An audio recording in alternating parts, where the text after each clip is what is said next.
Don't take it, don't. Don't take it, don't. Don't take it, don't. Don't take it, don't. Mary Watkins, welcome to the New School at Commonweal and to the Omega Resilience work here. Thank you. I'm glad to be here. So, Mary, what I know is that you were the chair of the Depth Psychology program at Pacifica and co-chair of the Community Liberation Indigenous and Eco-Psychology specialization there, as well as coordinator of community and ecological field work. Tell me where you are professionally now. Well, I liberated myself from the administrative demands of Pacifica about 2 years ago. And now, for the first time in, 50 years, I have the opportunity to read and write and speak at my own pace without as many interruptions, which is very, very sweet. Some of the things I'm doing are I visit people in detention prison who are seeking asylum and do psychological evaluations for their cases. And I do some teaching in a prison near us, Lompoc federal prison, and some other kind of prison education work. But the rest of the time, I'm free to learn, which is what I love doing most, and then writing, which is a way of kind of giving back. Well, wonderful. I'm glad you're liberated. Speaking of liberation, your husband, who is a distinguished American philosopher who has worked at Pacifica and at Stony Brook University, where he's just retiring now, and has published extensively on phenomenology, philosophical psychology, and the philosophy of space and place. He's widely cited in contemporary continental philosophy, and his work has been very influenced by Immanuel Kant, Maurice Merleau-Ponty, Edward Husserl, and Martin Heidegger. So I've been looking at both of your publications, and as you said over lunch, you are both inveterate writers and readers and thinkers. Yes, we spend a lot of time quietly at those tasks, and we both seem to think in book-length projects. Yeah, I understand that. I wanted to actually ask you at the start, so much of your work and your husband's work overlap. So, for example, I have 3 of your books. One is called Up Against the Wall, Reimagining the U.S Mexico Border, and we'll talk about that, by Edward Casey and Mary Watkins. Then I have your book, Toward Psychologies of Liberation, which you wrote with Helene Shillman. And then I have your also remarkable book, Mutual Accompaniment and the Creation of the Commons. And so I wanted to ask you, as you and your husband have sort of divided up and worked together on different projects, is there a significant philosophical differentiation between your work and his, or is it almost entirely compatible? Well, the one book that we collaborated on, I think we did take rather different tacks. He's very interested in the physical presence of the wall at the border, the history of that. He's a place person. He really put place on the philosophical map. It was a category that was left out, much as it was in psychology. And I'm going more into the relationships between people at the border and in our own towns and cities where we live amongst many, many different kinds of borders, how to imagine doing that differently with one another. Mm-hmm. As you know, at Commonweal, we've been very aware of the border, and actually one of our projects has been to support an extraordinary sanctuary in Tijuana where 1,200 to 1,600 migrants live Yes. in a space, an amazing space created by a minister down there. And it's actually one of my favorite Commonwealth projects is that we're doing that. So to me, the question of borders, as we talked about them over lunch, seemed to me to be one of the most profound and tragic issues of how the global polycrisis is unfolding. You know, as broadly speaking, with climate change and everything else that's happening, and political violence and everything else, billions of people in the global south are being uprooted from places they can't live, or else are so hopeless that they see no future for themselves there. And so they're all trying desperately to get to the global north or get somewhere. And global northern countries, not only Europe and the United States, but other parts of the world that are at least somewhat better, are facing these influxes of migrants. So from my perspective, as someone who would love to see people treated compassionately, it's such a, I don't see a solution at a large level to the issue of all the migrants who want to find safe refuge. And we talked about this over lunch. And yet, what I deeply believe, and I think is part of what you've studied, is how, at an individual level, at a community level, do we find common cause? Do we accompany people who are trying to make this transition? But there's this deep tension between how do we greet people who are suffering and how do the countries of the global north accommodate untold hundreds of millions of people? How do you hold that tension? Well, if I can take a historical detour Sure. To England and Ireland, where the commons were enclosed, where people were, by dint of violence, forced off their land into the cities.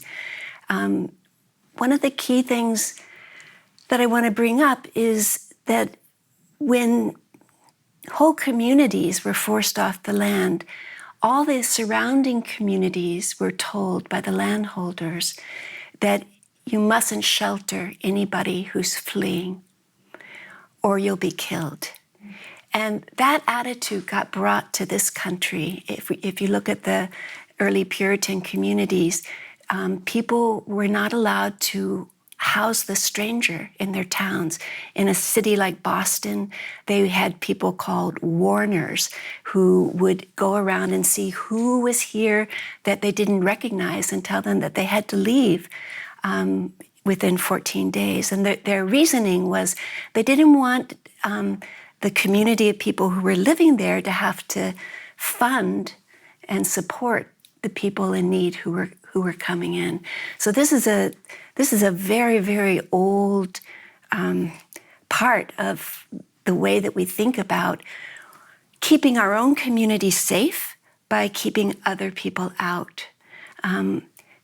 But in the end, are we really safe when we keep each other out?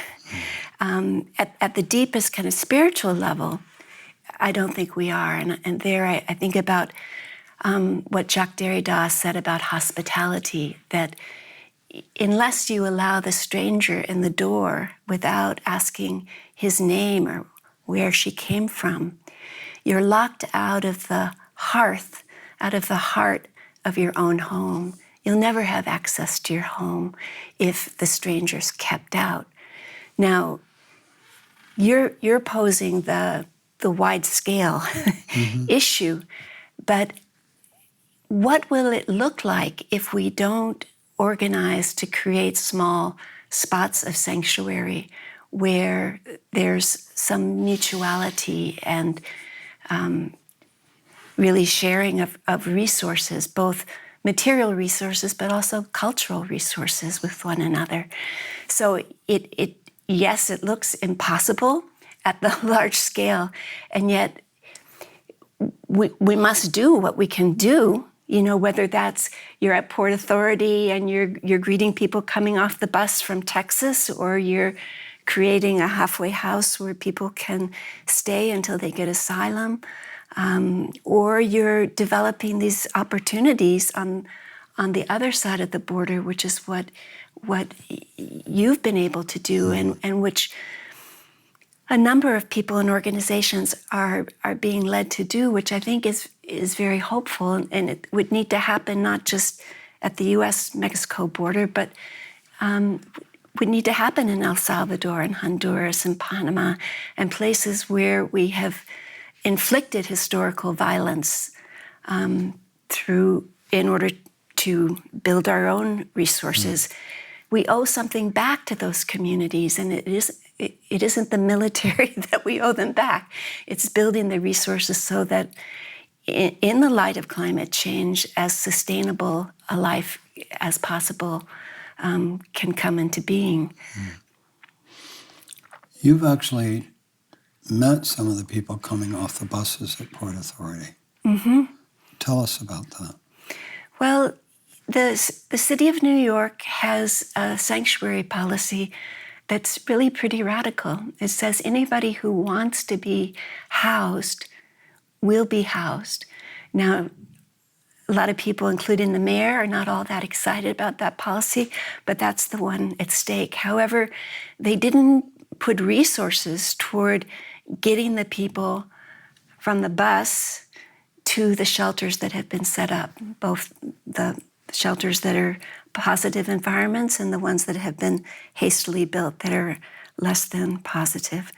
And so it was a group of citizens who came together, led by some wonderful people, that began to mobilize everyday people in New York.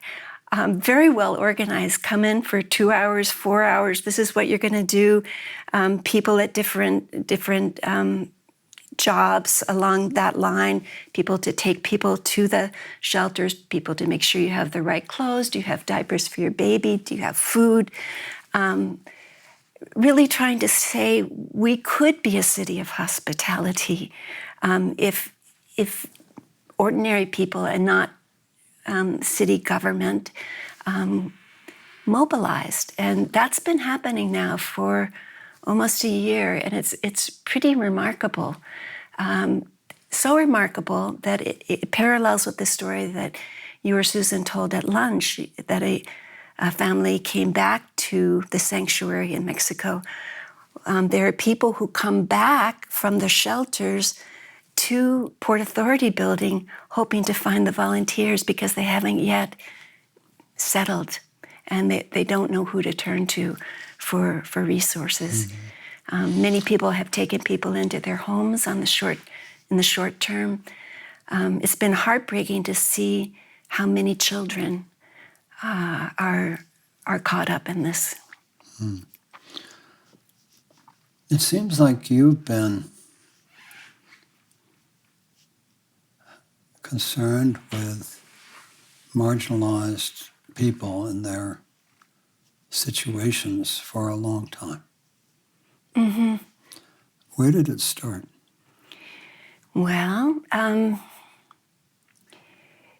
I remember I used to spend some time in the summer times in Memphis, Tennessee.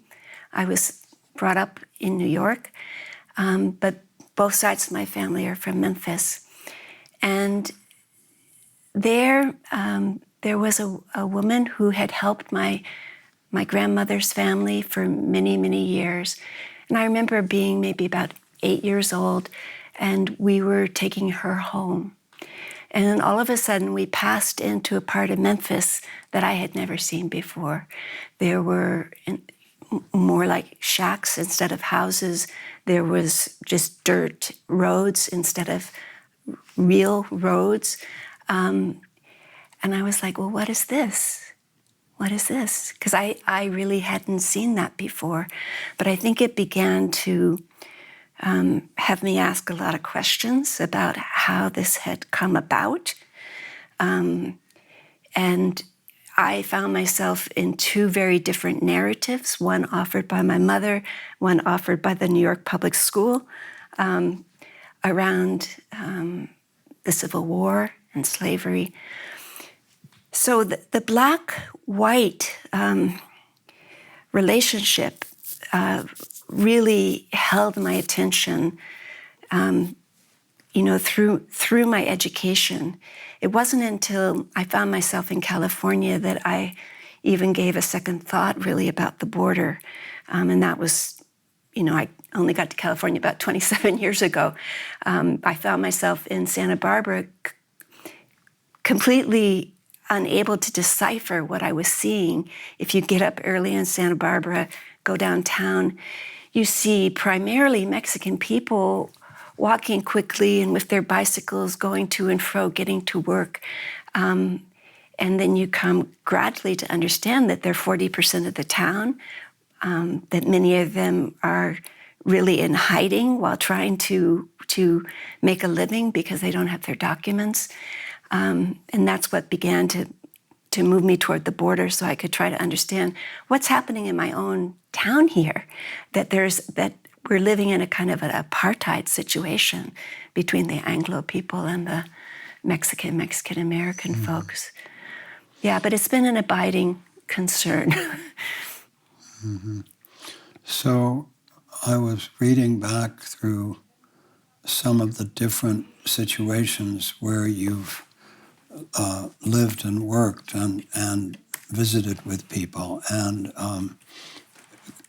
give us a sense of what the stages in that journey of your abiding concern with marginalized people have been. Where did it first really land beyond your experience in Tennessee that you just described? But as you developed, what was the sequence of places and situations where your concern with marginalized people developed? Mm-hmm. Well, I trained as a psychologist, and I specialized in children and also working with people diagnosed with schizophrenia. So I believe both of those groups are somewhat marginalized themselves, including children, particularly children with who have gone through seriously distressing situations. So when I first got out of graduate school, that was the work I was doing. With children? With children, yeah. And with adult people diagnosed with schizophrenia. But then I had an experience where I began to have nightmares of nuclear war. This was in the early 80s in Boston.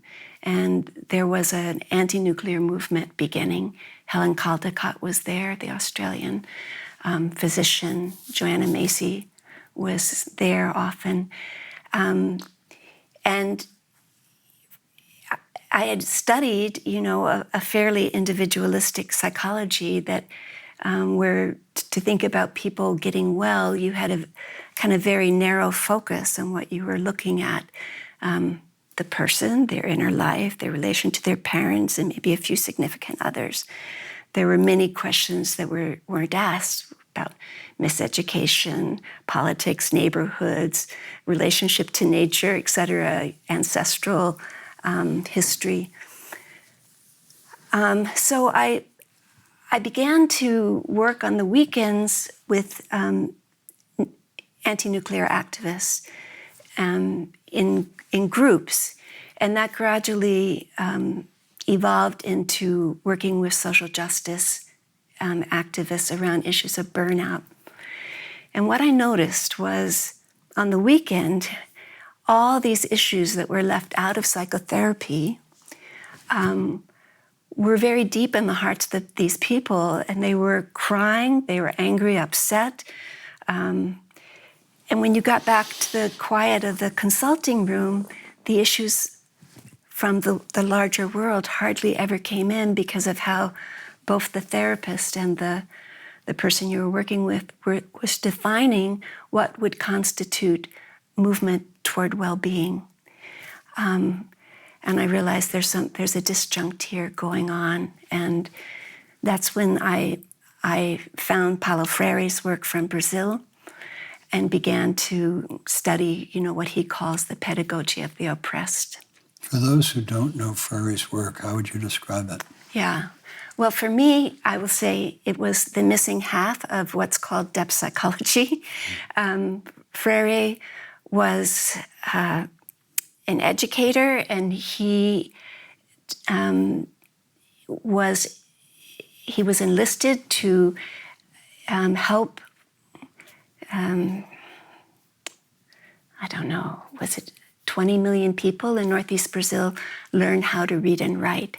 And he said, well, it isn't, yes, you need to learn to read and write, but you also need to learn to read the circumstances in which your life is unfolding.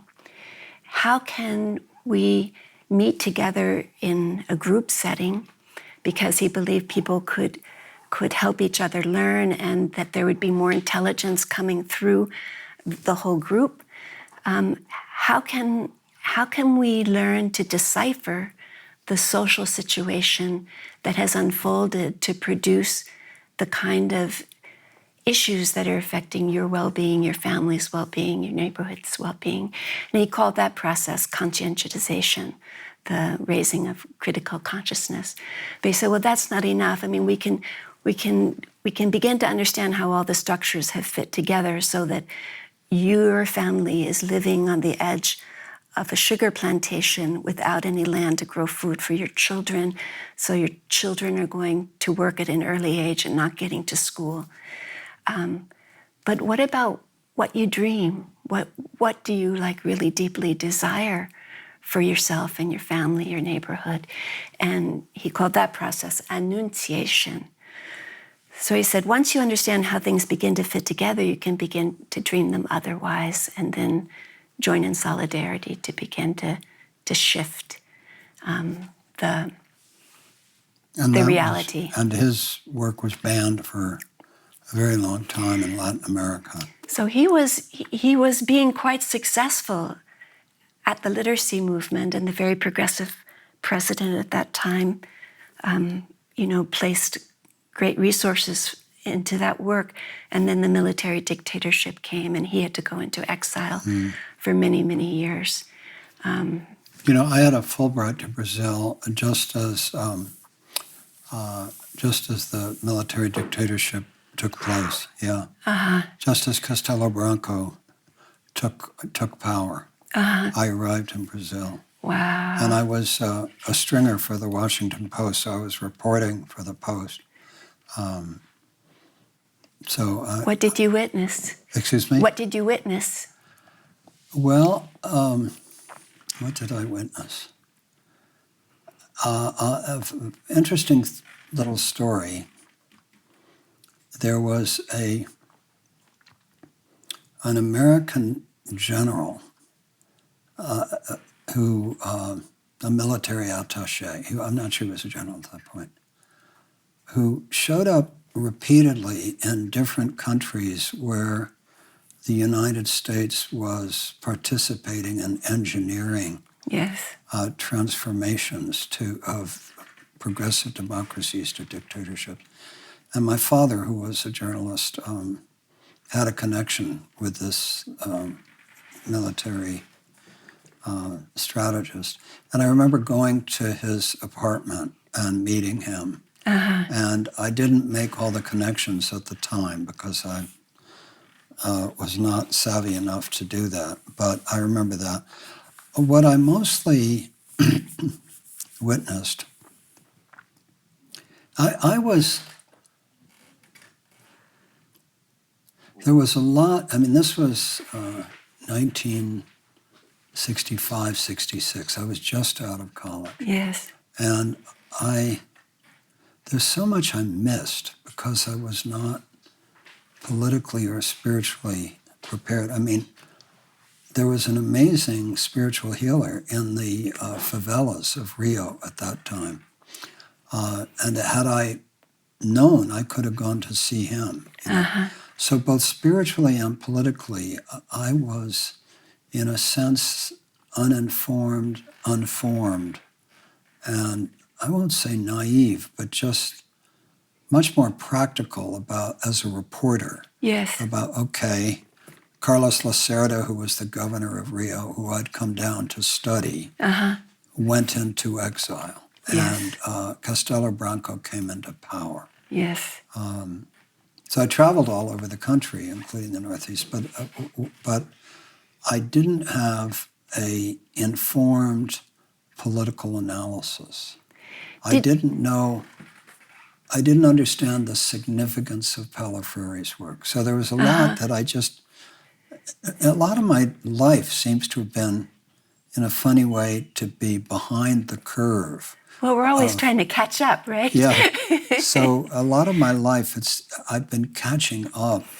In a lot of things I've been ahead of the curve, but in a lot of other ways, I've been behind the curve sometimes. Well, there's so much social amnesia we have to work our way through.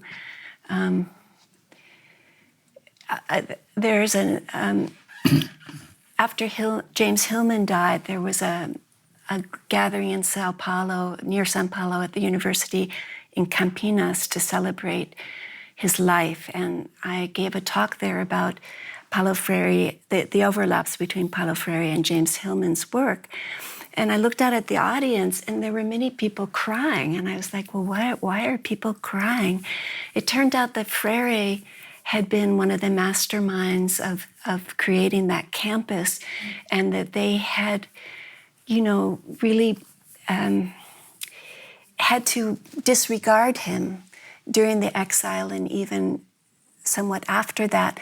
But many of the people in the audience had been young when he was at Campinas, and were remembering what his teaching meant to them in terms of revisioning education from being what he called a banking-centered model, where the teacher knows what you should learn and she deposits it into your head, versus a dialogical method of coming to learn with one another.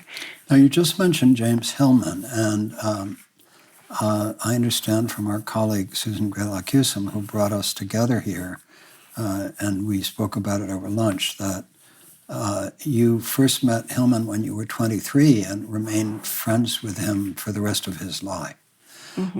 So we'll go down that path in a little bit. But how do you see the overlap between Paulo Freire and Hillman? What was your paper? What's your central insight about that? I wish I had reread the paper before I came. Yeah. I think it's probably much more specific than what I can conjure now. But they were both interested in dialogue and in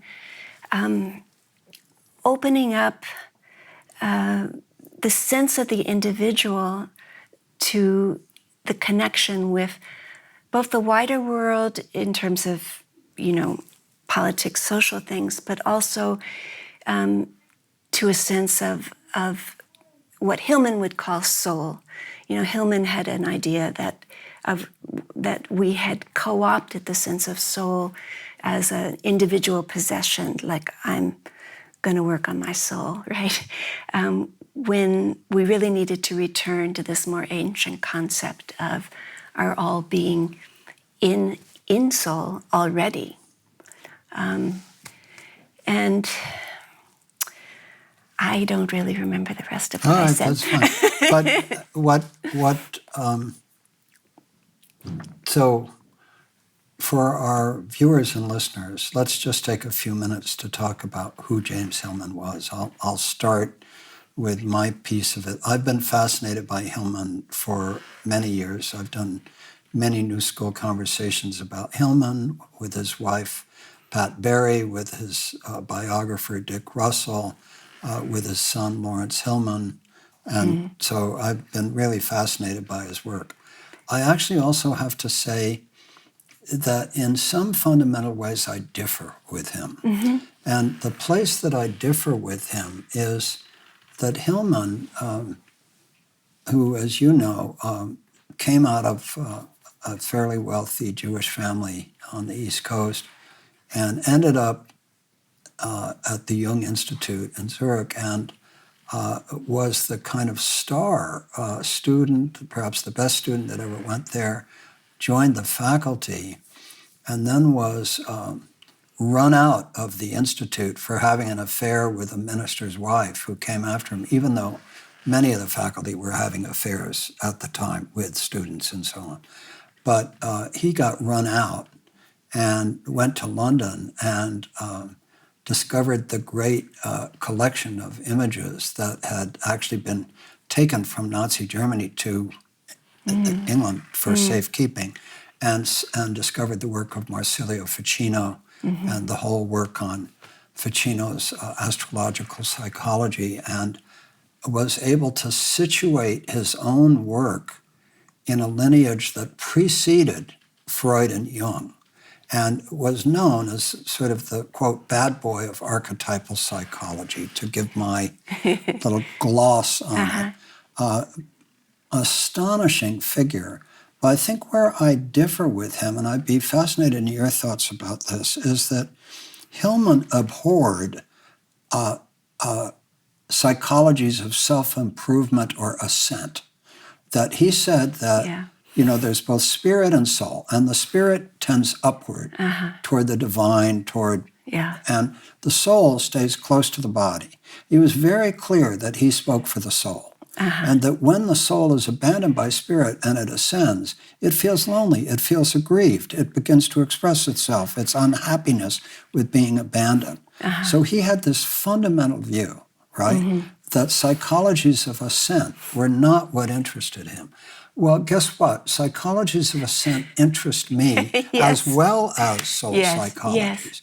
And it seems to me that the balanced view is to acknowledge both soul and spirit, and to recognize that we all have within us both that profound part of us that stays close to the body, but also that there's a part of us that does want transcendence. So with that little strange gloss on Hillman, tell me how you hold Hillman's work. Yeah, and for people who don't know who James Hillman is, he was a Jungian psychologist who wasn't really trying to form his own school, but ended up having a branch of depth psychology called archetypal psychology. So when I was studying phenomenology, when I was 24, I came across this essay by Maurice Merleau-Ponty, The Child's Relation to the Other, which in the last few pages talks about the development of love. And I was like, development? I never thought about studying developmental psychology, but this is one of the most fascinating things I've ever read. So when I went on to get my PhD at Clark, I was kind of a dual person, developmental psychology and clinical psychology. And the person I studied with, it was Bernie Kaplan. And he understood that developmental psychology was kind of a hoax, because what it really was people, a theorist had something that they really valued, like Piaget valued a certain kind of logical thought, and then he would turn to his own children and watch how that particular kind of thought came online and talk about that developmentally. So Bernie said, developmental psychology doesn't need to be studying what is, it could be studying what might be. You could outline where where you wanted to go, and then try to figure out what would need to happen developmentally to help you get there, what kind of obstacles would you need to remove, etc. So this was really interesting to me. And to Hillman, this was not interesting. At all? No, because he abhorred developmental notions. Yes. Yeah, and developmental psychology. So we had quite a few conversations about that. I was never able to convince him of any value in it whatsoever. But you held your ground on that. Yes, I held my ground because I could see, I was looking at things like how do people move from being passive to being active with regard to their social justice concerns, for instance. I'm still interested in pathways, how you get from here to there, describing both how people actually do it and how they might do it. But he forgave me my lack of discernment in what I was doing, and we continued from there. But yes, I think developmental psychology is also an upward move in this kind of ideal way that I'm talking about. You spoke of Jean Piaget's work on cognitive development, and obviously also there was Erik Erikson on psychosocial development. There was Kohlberg on moral development. There's Piaget on cognitive development. There's Gilligan on the development of women as a different path. You cite Gilligan quite a bit Yes. in your work. So, well, I'm grateful to hear that despite your long and deep friendship, that you with Hillman, that you stood by your interest in, I had no choice. Psychologies of Ascent. Yeah. But, some of the things that Hillman talks about remain really mysterious to me. And, mysterious in a good sense. Actually, you mentioned that you were drawn to Hillman because you had helped save a woman who was about to commit suicide, and somebody turned you on to Hillman's incredible essay on suicide and the soul. Yes. Which is so striking because the burden of that essay is that we're all so focused on saving the person who's trying to commit suicide, but perhaps the soul needs the suicide. Yeah. And when I read that, I thought, what a courageous thing to say. Yes. And there I really agree with Hillman. Profoundly, actually. Right. And that insight is coupled with another insight there, which I think is very profound. And it only happens, as I was telling Susan, toward the middle of the book. The first part of the book is a little more prosaic. But you get to the part where he says, if you're the therapist and the person is being submerged by death images, the worst thing you could do is to distract them from that, because their life energy is coming from their connection to those images, even though you, as the outsider, may see those images as being very potentially destructive for the person.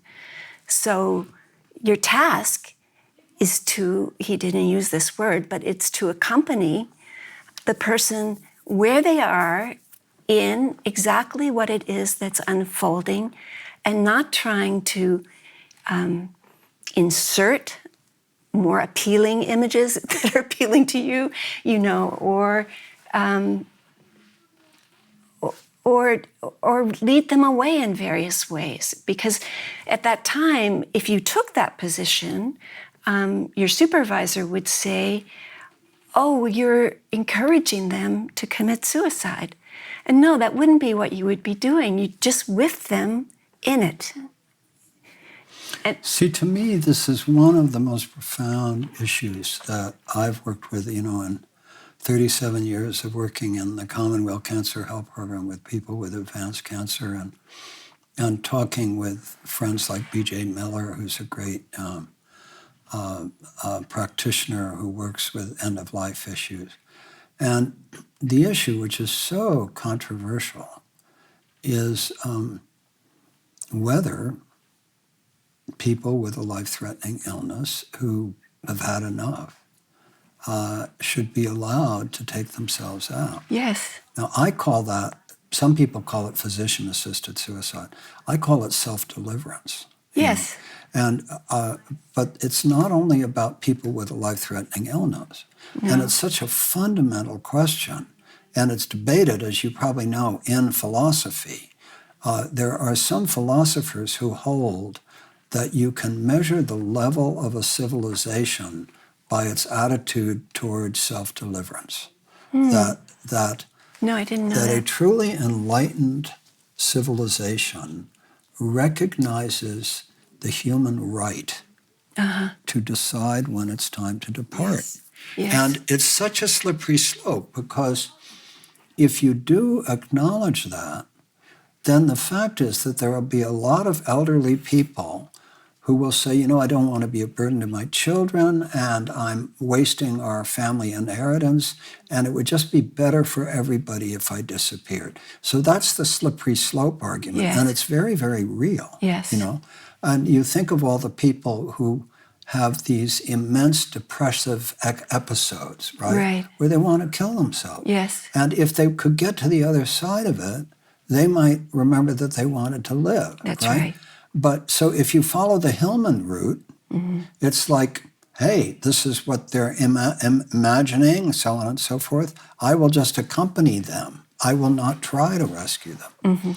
So it seems to me, I mean, I know for myself that I absolutely believe in the human right to take yourself out, whether you're sick or not. It's just if you've had enough, you know, for whatever reason. But I also recognize there's a very profound difference between my belief in that and whether that's actually good social policy. Because of the slippery slope, Yes. because of all the reasons why, you know, all the states that are now legalizing compassion in dying, I absolutely support that. And yet, you know, what do you think about that? Well, let's take up the case of very, very deep depression. Because by accompany, I don't mean just standing by, you know, until the person kills themselves. I think that there was something more in what Hillman was advocating, that it's very rare that each of us finds a person to be in what I'll call our innermost, utmost part of ourself, where all of our self-doubts, our self-hatred perhaps, our disappointment in life reside. And there's the potentiality for a kind of trust in life developing out of a relationship with somebody who's willing to go there with you. So it's not an inevitable slide into death. You're willing to accompany them wherever it takes them. Yes. Right? And so whether it takes them, and the theory would be they've actually got a better chance of surviving if you are willing to do yes, rather than being alone, Right. which is where many people are. Is that are. an example of what you've done so much work on when you talk about accompaniment? Yes and no. So we all have instances of accompanying each other in our lives, you know, mothers with children and fathers with sons, and ourselves with our parents and friends. But I'm also in that book talking about what I'm calling eco-psychosocial accompaniment, which is trying to read the social historical context that surrounds the person at a particular point. I think in this occasion with somebody with deep depression, that may be relevant. It might not be relevant, depending on where they're... I see what you're saying. Yeah. But so the Hillman accompaniment would just be at the individual level accompaniment. But Yeah. as you say, eco-psychosocial, that sounds like you're bringing in the equivalent of Paulo Freire's approach to Yes. say, to accompany you here, I accept that wherever you're going, but let's look at it in terms of the structures that envelop you and cause you to think conceptually. Yes, right. But Hillman, he also, talks obviously about the soul of the world, the soul of the earth. And most interesting to me, he talks about the souls of cities, the souls of cars and objects. Toasters. And I can go with him in the soul of the earth. That makes a lot of sense to me. Yeah. I can go with him to the soul of the city, that, it's not just nature, but cities themselves. But he challenges me when he talks about the souls of cars and things. Yeah, me too. What do you do with that? Well, it comes up first in this beautiful essay of his, The Thought of the Heart and the Return of the Soul to the World, kind of two-part piece, where he talks about the soul of toasters. And I can remember being in the audience when he first gave that and like, no. I won't go with souls of toasters. No. You could make a T-shirt. Toasters don't have souls. Right. I'm not going there. I mean, he was always very dedicated to an aesthetic sensibility, to to the idea of beauty. So I think some of that came from there. But what he was doing in that essay is very important, even if we don't agree about the toaster, right? Because he's really opening the door of the consulting room and saying, look, this little private preserve here is not adequate to the situation that we're in. So that's where he overlaps with Freire, yes, right? Yes, exactly. That they were both saying the consulting room is not enough, individual psychotherapy is not enough. We have to open the doors of the consulting room and bring into account all the structures that make you feel you have no power, you can't give voice to, and so on. I think he was more inclined to go toward beauty. I think I was at that moment more inclined to go toward justice. And then there was a lovely moment around 2000, 2001, where he gave a paper in Santa Barbara, UCSB, at the I think it was 30th Archetypal Psychology Festival or something, where he claimed 3 pillars, beauty, destiny, and justice. Beauty. Destiny and justice. Beauty, destiny, and justice. Yeah. Are the 3 pillars of his work or of life or what? Well, of what he wanted a psychology to aim for, to be founded on, really. So with destiny, that was his sense that we can look back now at certain points in our life and we can see that we were always on this path, but we didn't know at the time, right? We were heading someplace, but it was lost on us. Well, let's think about that. Let's go quiet with that for a second, because I just want to add that. So beauty, destiny, and justice.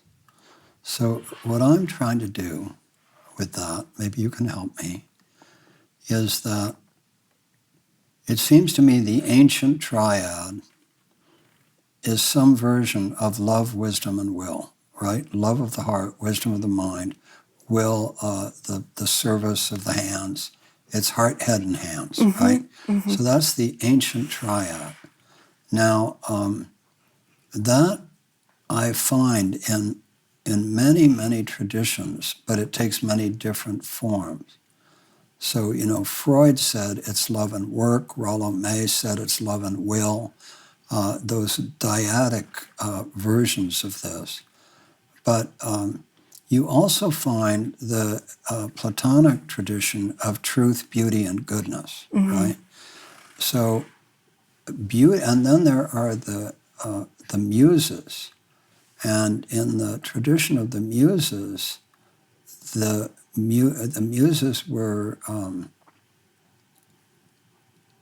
beauty, love, and ecstasy or release. And the idea was that beauty evokes love, and love results in transformation or release.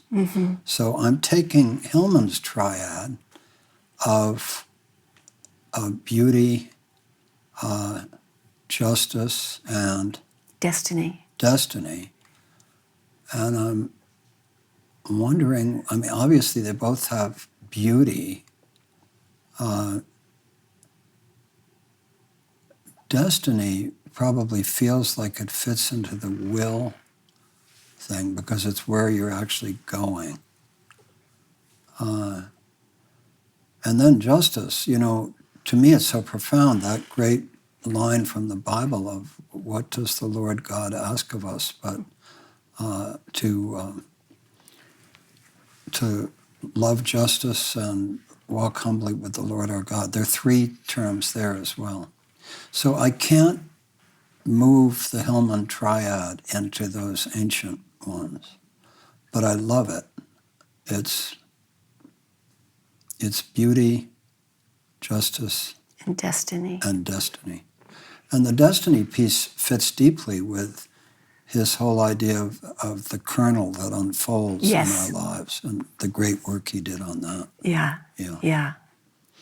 What But, you know, was- it wasn't, you know, just Rogers and the dyadic folks with love. It was also Paulo Freire, Frantz Fanon. The revolutionaries also speak of love as their cornerstone. Mm-hmm. There's just a lot to be said for seeing love as the fundamental force. I mean, not only in the human world, but for those of us who dare to imagine that the universe is not inert but alive, and that material reality is not primary, but consciousness is primary, which is an interesting thought, Yes. and that the universe is set up to look for fertile planets and plant seeds of life wherever it finds them, Yes. and that the anthropic principle, you know about that, is that somehow the universe is designed to support life, and therefore the universe is designed to express love because everything in the universe serves a purpose, and if organic life exists, it doesn't exist by accident, and it's seeded wherever it can grow, and then with Barry, we can say that we are the eyes that look back at the universe. So anyway, there's a whole line of thought there. It gives us a little relief from the polycrisis Yeah, it to gives think us a that. little relief. Well, the polycrisis is just, will this species on this planet make it to being a mature planetary civilization, and in all likelihood part of a network of mature planetary civilizations scattered through the universe. Who knows? But I tend to like to think that. Yeah. But since you knew Hillman for how long? 45 years, maybe? 25 years? 45. 45 years. Yeah. How would you describe the James Hillman you knew? How would you, because I'm so fascinated by Hillman, how would you describe the human being? Well, in terms of his relationship to me, I'm just so grateful. I'm so grateful that he took the time to notice me as a young woman, writer, and potential scholar, you know, that he saw my work and published it, that he listened to what I had struggled with in my own family of origin that made life difficult. And, you know, I was very happy I was never his patient, you know, so that wasn't clouding our relationship. But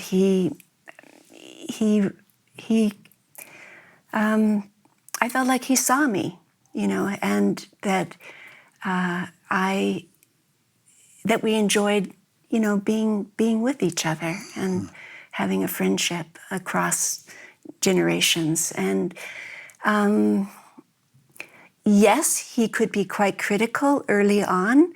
That he's well known in talks where audience members would say something and he would end up saying something quite curt and dismissive and hurt their feelings, But he really mellowed as he got older. And say, like when he was 75, if a person made that very same remark, he would just chuckle and give them a kind of a loving response. So that piece of being, super discerning and throwing out, making people feel ridiculous for things that they might say, which made sometimes the audience feel a little uptight, softened. And he was just happy to think alongside. He really made a gravitation from delivering talks, which of course was the thing you did at that time also, to being in conversation. And as Susan will remember, in our program, he would come every year, and at first it was talks, and gradually it was conversations by the fire where people could bring up various things. He might read a paragraph that he wrote, but not a whole paper, so that they could have more fun with it, like we're having. Mm-hmm. Yeah, so I found him very, very loving and generous, quite generous to me. Can you describe for us the moment in the class when he came down the aisle and picked you out? Yeah, okay, so I'm in Zurich. I'm the youngest person there, and I'm the shyest person, most introverted person. And I've been going to a psychodrama group at the clinic am Zurchberg with my friend Robbie Bosnack. And Robbie Bosnack is in therapy with James Hillman, and Robbie's writing a novel about two lesbians, and I'm writing a book about waking dreams. And so when we go have a beer with each other, we share this. And one day, during one of the revisioning psychology lectures in the intermission, Jim, which we called him then, whom I'd never met, is walking down the room, the lecture hall, and looks like he's coming toward me, but I know he's not, even though, of course, I've read everything he's ever written now, and had meant to go to Zurich to study with him. And then he stops at me. Yikes. And so he says, well, Robbie told me that you're writing a book on waking dreams. That's interesting. Would you be willing to share with me a few chapters? Because I'm, as you know, editing Spring Journal. Maybe I'll have to read them first. Maybe we could print one of your chapters. So for a 23-year-old, that's really good news. Really, really good news. So that's how we started. And I remember a couple of weeks later, he called me up, and he was not so happy. I had done the wrong style of references. And how was I ever going to get published if I did that? So that whipped me into shape. And his wife at that time, Pat Berry, was the editor of the series. You came to know Pat. Yes, she was my editor, and then we became friends. And later you knew Margot, his last wife. Yes. Yeah. Yeah. And as you know, I did a conversation with the New School with Pat Berry, which was extraordinary. And anybody interested in Hillman should really listen to it. Great. It broke new ground. And Dick Russell, his biographer, who you just told me is bringing out the second volume of the biography, and I deeply look forward to talking to Dick Russell about it. I mean, I can't let go of Hillman. I have the volume that Blue Fire, the selections. Yes. I keep that near my bed, and there's a beautiful quote from Robert Bly on the cover that says, in many ways, James Hillman is the most inventive psychologist that America has had since William James. And Bly says, I read something in him almost every day. Yeah. And I do the same thing, you know. So I have this argument with him, but it's contending with someone who actually touches me very deeply.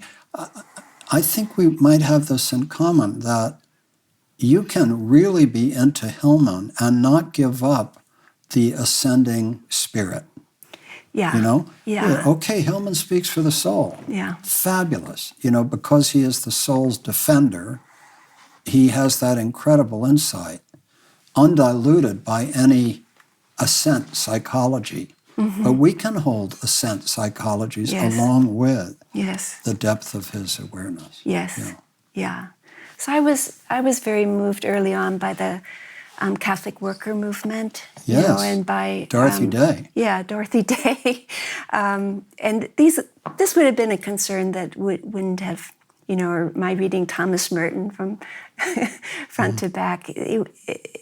That wasn't something that he was interested in. So there were places where we really met very well, and, you know, lots of concerns that we each had that weren't, you know, the same.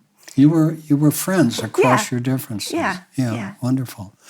So let's come back to your work again.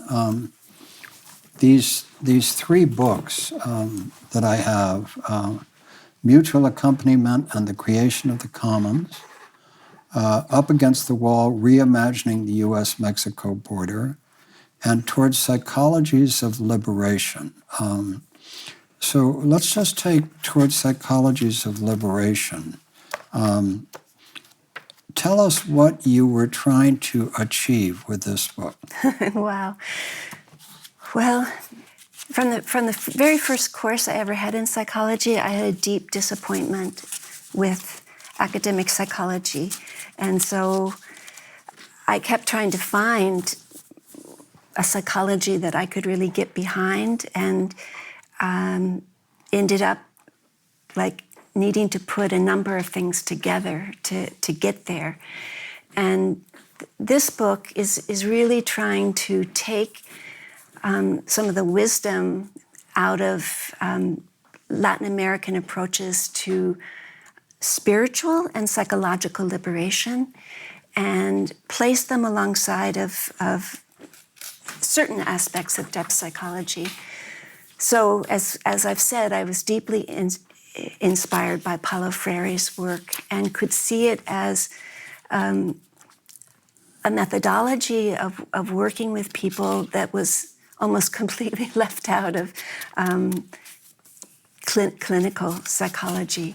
And, you know, some of the liberation psychology was named by a man named Ignacio Martín Baró, who was a Spanish Jesuit who went to El Salvador and lived there during the Civil War. But he went to the University of Chicago for yet another doctorate. He had one before then. He studied social psychology. And when he got back to El Salvador, that was in the throes of this violent conflict, he said that nothing he had learned at University of Chicago was helpful to him in terms of understanding people's psychological state and in understanding their resilience. And that because it was so highly individualistically oriented, it was really maybe useful to a certain part of the population in Europe and the US, but that each particular location needs to evolve its own and recognize its own cultural gifts in creating an approach to psychological and community well-being. And so we're trying to bring into focus in this book that task that really then decenters from the professional and the expert and is much more aiming toward a horizontal relationship of learning with one another. So there's a lot of emphasis here on dialogical practice. Well, it's an incredible book. I mean, really extraordinary, and in a good way, very dense. I mean, this is not a short book. This is a tangent, but you talked a lot about Paulo Freire.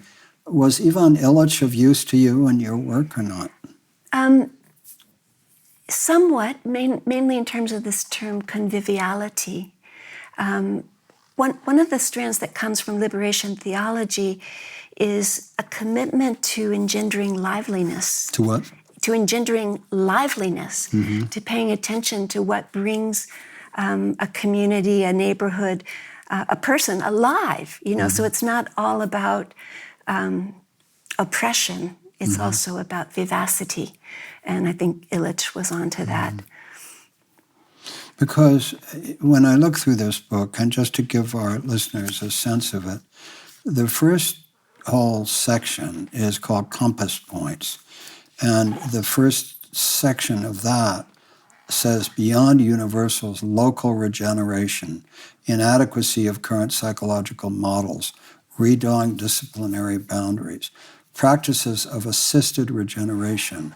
And then there's the example of Maya women in Guatemala, the Green Belt movement in Kenya, the dynamics of liberatory work, symbolic interruptions. Then the second section within the first one is on Beyond Ideology Dialogue. And this is where you have this guy, Martin Barreau, that you spoke of as the heart of liberation psychology, and his radical proposals, the call to liberation psychology is marginalization and liberalization, colonialism as an institution and structural metaphor. Then Beyond Development, Liberation, and it talks about those things. Interestingly, brings in engaged Buddhist critiques. And then the whole second big part is on psychic wounds of colonialism and globalization. And the third big part is on springs for creative restoration. And then participatory practices of liberation. And that's the final big part.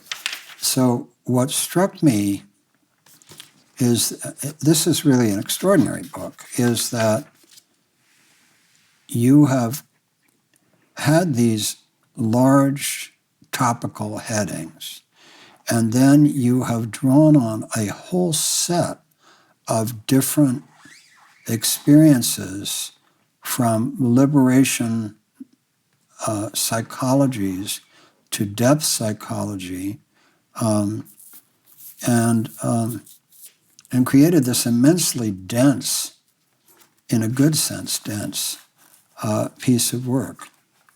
I just opened at random what Robert Lifton calls the Auschwitz self, allowed a doctor to adopt to and accomplish his genocidal tasks, while his prior self allowed him to see himself as a caring physician, husband, and father.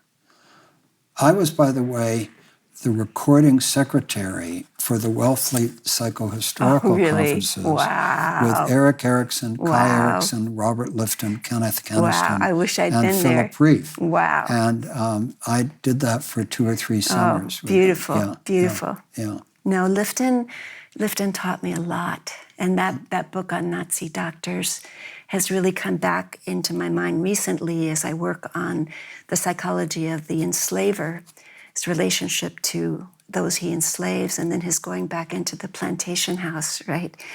I mean, it's not so very different. And then I'm going to do this with each of the books, this Up Against the Wall, which you did with your husband, Edward Casey. And this is all about the Mexican border. And it's part 1 is Reviewing La Frontera, Borders versus Boundaries. And this was, we divided the book into 2 parts. The first 4 chapters are his. The first 4 chapters were written by him, and the last 4 by me. Okay. And then looking both ways at the border. And as you said, his was more about place, and yours was more about people. And one of the chapters is Juan Crow, the American ethno-racial caste system and the criminalization of Mexican migrants. So an extraordinary book, and deeply relevant to, this is what the world is about now. It's, the largest number of displaced people in human history trying to find places to survive. One thing I'd like to bring up about this book, about that, is at a certain point, I had learned enough about the border situation that I returned to Santa Barbara. And when I looked at the history of Santa Barbara, I could see the progressive sliding into place of boundaries, borders, fences between different groups of people. That it, first there was, of course, taking the Native Americans into the mission system. But then later, we had a very vibrant Chinatown in Santa Barbara, and then the Chinese were excluded. And then we had a very vibrant Japanese community, and they were put onto the train, taken to the camps. There was a very vibrant Latino community right at the time of the Depression, and social workers counseled Latinos, even Latinos who had citizenship, that if they went to Baja, they would be given land, sounds like 40 acres and a mule, of their own, so that they would survive the Depression better. And they were put onto boxcars, taken to Baja, and of course there was no land. And then they were prevented from coming back up. So the border, at the national border at Mexico, is like a reverberation, really, of all these borders within our cities and towns. I think to be able to try to work on the situation at both ends is really, really important. Mm-hmm. So talk to us a little bit about mutual accompaniment and the creation of the commons. How would you describe what you were intending? This was like a love book, because I took many people who had really inspired me in my life. Dorothy Day, Jane Addams, Paul Farmer, and Bassaglia in Italy, etc. And recognized in what they were doing their contribution to this idea of accompaniment, and both the value of it, but also how it could be useful in situations. So I have several chapters about working with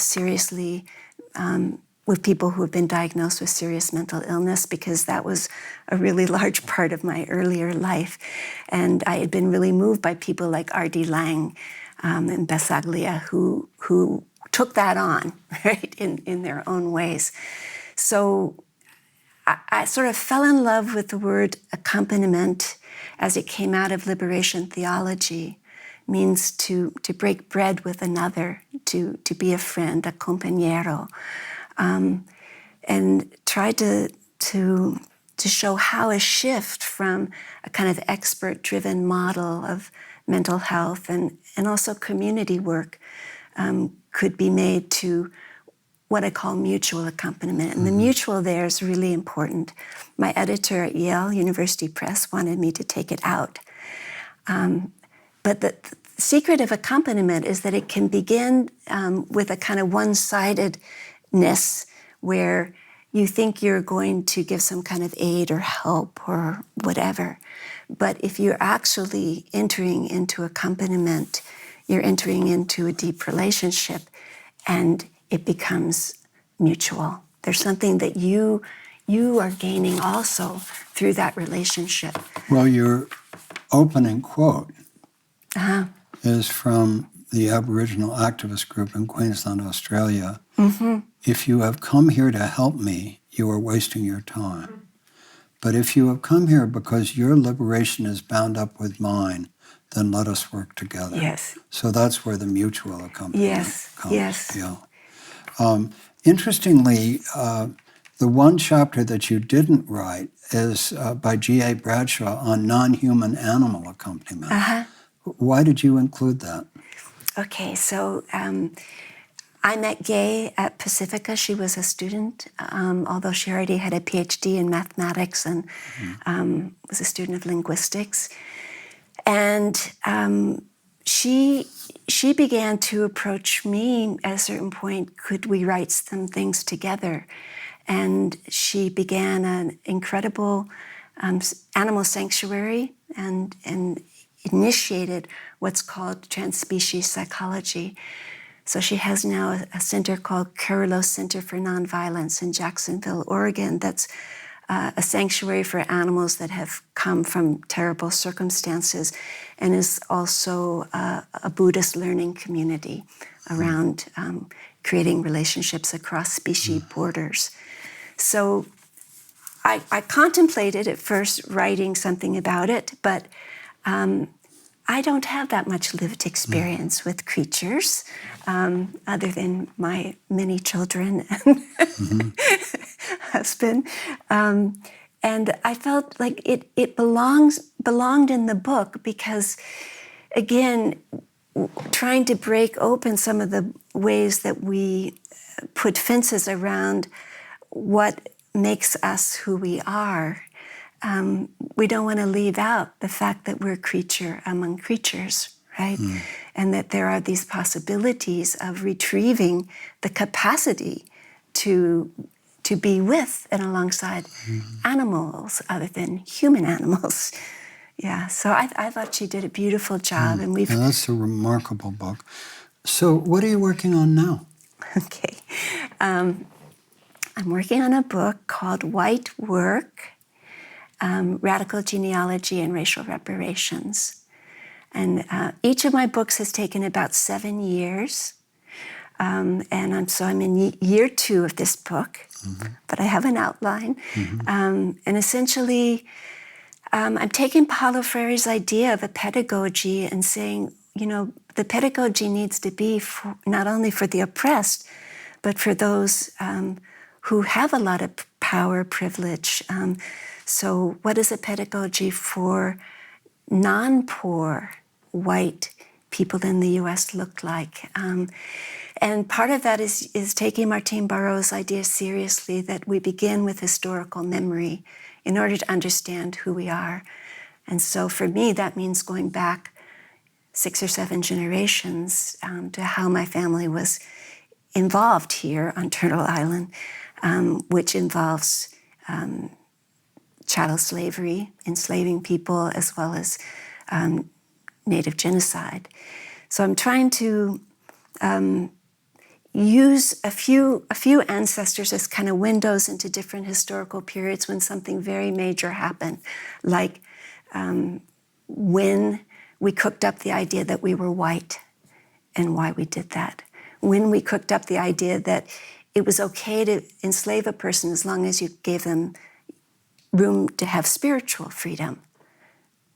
That there was this possibility of separating spiritual from physical freedom, etc. So working toward repair, chapters I haven't gotten to yet.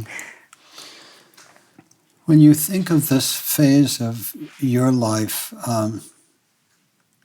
from a spiritual point of view, what is your own inner work like now? Well, I've been working with my ancestors. And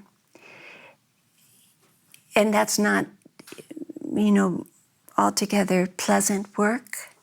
I've been visiting my father's grave in Memphis and speaking with him about these things. I was brought up without any knowledge of this history in my family. So I don't know if my father had the knowledge and he didn't pass it on, or he didn't know either. So I've been trying to learn practices of speaking with the ancestors. Part of what brought me into Hillman's work was I had a really deep relationship with the imaginal in my late adolescence that kind of opened that possibility.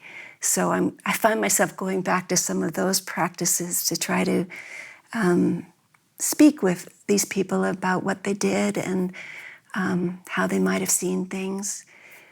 So that's part of it, and I'm in a group of white women who have some wealth, some inherited, some through the dint of their own efforts, who are dealing with the issue of how do you begin to understand the return on divestment. So we talk about return on investment, but what's the return on divestment in terms of increasing one's sense of belonging to the wider community than one's own circle or family? And that's a pretty spiritual process. Of visiting your father's grave and talking with him and other ancestors, what is your view of whether the soul survives death and whether we can be in actual dialogue, or is your view that these are imaginal constructs and intrapsychic that you are in dialogue with? Well, I kind of keep the door open there. I'm not convinced either way. You're what? I'm not convinced either way. I think that there are things I can learn by putting myself close to their graves. I've been impressed by that with my father. I can be like 5 miles away, knowing I'm going to his grave, and I already feel it.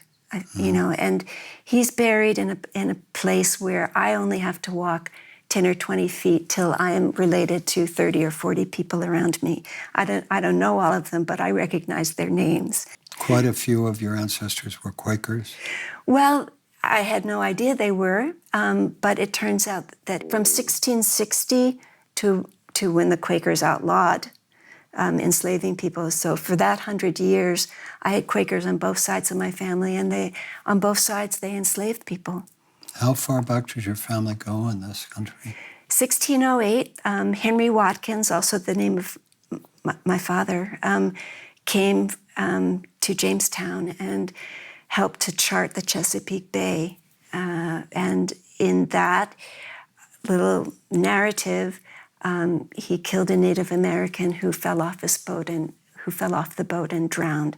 So right from the get-go, he's part of the story. But his son became a Quaker, and his daughter and one of his sons became Quakers also. So there's that story on that side. What have I not asked you that you would like to say or talk a little about before we close? Well, you've been so generous with your questions. You've been so generous with your questions. Thank you. Wonderful. Kira, do you have any? I don't have any questions, but I have a reflection. I'm just really interested in the way that the numinous quality of a word can come in, and how it lands and how it motivates and how it inspires.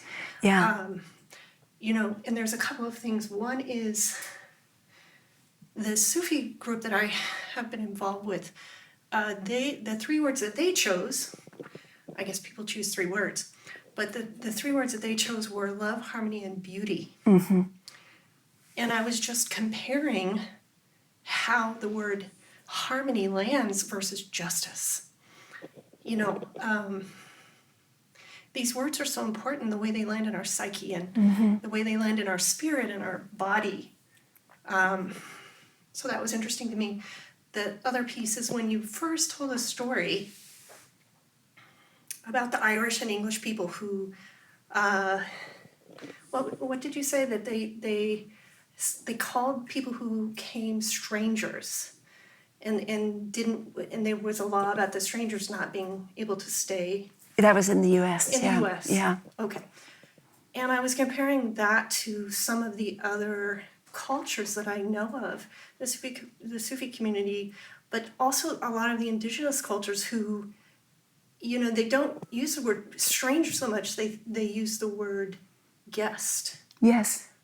And the difference between the word guest and stranger, and just, this sort of sacred hospitality piece that I think just influences all of us, that sort of saturates our idea of what a migrant is. And so anyway, that was what all of the conversation was doing for me. Yes, yeah, no, I appreciate that. I actually feel like been a tracker of a few different words. One of them was liberation. Like the word began to be almost numinous for me, and trying to track it. Yeah. And then that happened again with accompaniment. Just trying to see where did it show up? When did it show up? What meaning did it hold for people? But I think it was Bishop Tutu who talked about, when he was speaking about Ubuntu, he says in his experience that you would, if a person came you didn't know, you invite them in and you give them food and welcome, you know? Yes, Right, as a guest. You know, Mary, it occurs to me that I'm just testing an idea here. There are obviously completely secular people who believe that the world is material and consciousness is an outgrowth, a random result of evolution, just happened to happen. It's an epiphenomenon of the material world. And then on the other hand, as we know, there are those who hold that consciousness is primary and the material world it's all energy, it's consciousness is primary. And then at a more at a different level, there are religious people, there are spiritual but not religious people, secular and so on. It seems to me that a lot of the people who land in philosophy are not all that interested in spiritual stuff. And I'm fascinated. See, I believe that all of these avenues are equal and authentic. That's my point of view. Yes. And so I don't privilege one over the other, not even remotely. I don't privilege spiritual at all over purely secular material. You know, it's all. My theory is, by their fruit shall you know them. Yes. If people are kind to each other, if they're wise in their engagement with the world, if they try to be of service, those three things, kindness of heart, wisdom, service, that does it for me. However they get there is up to them. That's my point of view. Yes, I agree. But is it your experience, since you're married to a philosopher and since you are a psychologist, or that there tends to be that dichotomy between those who are philosophically oriented and those who are spiritually oriented? Or is that not true? Well, so it might not be true. I can think of exceptions. Yeah, so I think it depends where the person has come from. You know, I think there are some Jewish philosophers like Derrida that really bring some of the deepest aspects of Judaism into their work. I agree, there are definitely exceptions. Yeah. I'm not even sure it's a question of, I may be just totally wrong about this. I find that the philosophical mindset, I mean, look at Plato, after all. He was both a philosopher and engaged with spirit. Yes, yes. But Aristotle, by contrast, is philosopher and naturalist, but not so engaged in spirit. Yeah, yeah. I think you're generally right, particularly as analytic philosophy, you know, has gained ground, etc. Yeah. But I like your three words, service. Yeah, love, wisdom, and service. Or love, wisdom, and justice. I mean, you know. Yeah. To me, justice is pretty fundamental and is an expression of service. Yes.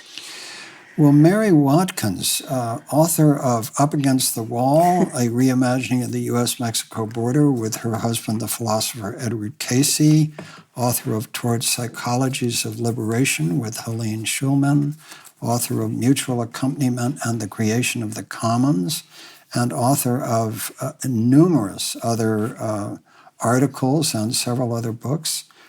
Thank you for being with us at the New School at Commonweal and the Omega Resilience Project. Thank you for speaking with me. A great joy. Thank you. Don't take it, don't.